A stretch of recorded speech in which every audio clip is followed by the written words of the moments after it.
Haleluya, kita bertemu lagi hari ini. Semua karena anugerah Tuhan, kita masih bisa bersama-sama di dalam daily devotion kita hari ini. Pembacaan Alkitab pada hari ini adalah Hagai pasal yang pertama ayat 1 sampai 14. Ya, ini termasuk kitab yang jarang kita baca ya. Tetapi puji Tuhan, hari ini kita membaca kitab Hagai. Saya berikan judul Membangun Rumah Tuhan. Hagai berbicara kepada orang-orang yang tinggal di Yerusalem dan kepada mereka yang kembali dari pembuangan. Nah, kita tahu bahwa bait Allah di Yerusalem saat itu dihancurkan dan Koresh mengizinkan orang-orang Yahudi pulang dan membangun kembali bait sucinya. Nah, mereka memulai pembangunan namun tidak bisa menyelesaikannya. Apa yang dimaksud dengan tidak bisa menyelesaikannya? Oh, ternyata ada penyebabnya saat itu. Ya, sehingga pelayanan Hagai dan Zakaria saat itu mereka bersama-sama menginisiasi menemani pembangunan bait suci hingga akhirnya selesai. Nah, ayat yang ke-9 mari kita baca bersama-sama. Inilah yang menjadi penyebab mengapa membangun rumah Allah atau bait Allah saat itu tidak kunjung selesai. Firman Tuhan, Hagai 1 ayat 9, kamu mengharapkan banyak, tetapi hasilnya sedikit. Dan ketika kamu membawanya ke rumah, aku menghembuskannya. Oleh karena apa? Demikianlah firman Tuhan semesta alam. Oleh karena rumahku yang tetap menjadi reruntuhan, sedang kamu masing-masing sibuk dengan urusan rumahnya sendiri. Oh, ternyata yang menjadi atau penyebab atau alasan rumah Tuhan tidak kunjung selesai atau dibangun atau berdiri karena mereka sibuk sendiri dengan urusannya masing-masing.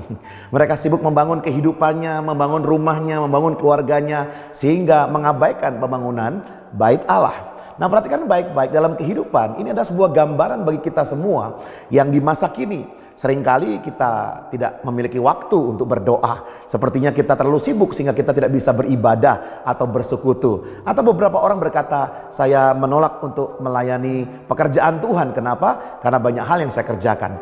Tentunya kehidupan ini ada banyak pilihan. Anda bisa memilih untuk melakukan apa saja.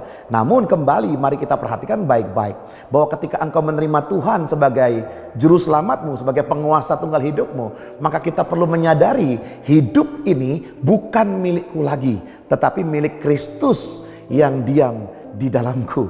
Ya, kita perlu mengerti ini bukan tentang time management, ini bukan tentang pengelolaan waktu yang kurang baik, tetapi ini tentang menyadari kembali bahwa apa makna kehidupanku. Bukankah hidup kita sudah tersembunyi di dalam Kristus? Bukankah kita semua ada sekarang untuk menjalankan misi Tuhan, menjadikan bangsa murid Kristus? Kita menginjil, kita melakukan pelayanan bagi orang-orang supaya mereka bertemu dengan Yesus. Maka hari ini, jika engkau terus berkata bahwa aku sibuk, ada banyak hal yang kukerjakan untukku, untuk keluargaku, untuk rumahku, ya boleh-boleh saja ya. Namun perhatikan baik-baik. Sekali lagi, Tuhan menebus kita.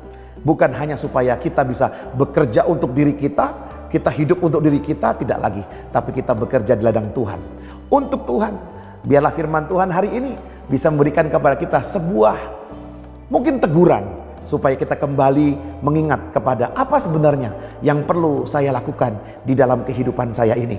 Mulailah untuk memperhatikan rumah Allah. Rumah Allah bisa bicara, atau bait suci bisa bicara tentang apa? Tentang kita kembali melayani Dia. Tentang apa? Tentang kita masuk di dalam misi panggilannya di dalam kehidupan kita. Dan mari bersama-sama kita lakukan dengan kekuatan Roh Kudus yang ada di dalam kehidupan kita. Kita berdoa, terima kasih Tuhan Yesus, ampuni kami jika hari-hari ini kami hanya membangun diri kami sendiri, membangun rumah kami sendiri, tetapi kami mengabaikan sebenarnya ya yang paling penting dalam kehidupan kami, yaitu melakukan amanat agung, menjalankan misi Kristus dalam kehidupan kami. Kami berdoa, mampukan kami ya Tuhan untuk kembali kami membangun bait Allah, kembali kami melayani Tuhan, kembali kami melakukan hal-hal yang sesuai dengan amanat daripada Tuhan Yesus Kristus. Haleluya. Amin. God bless you.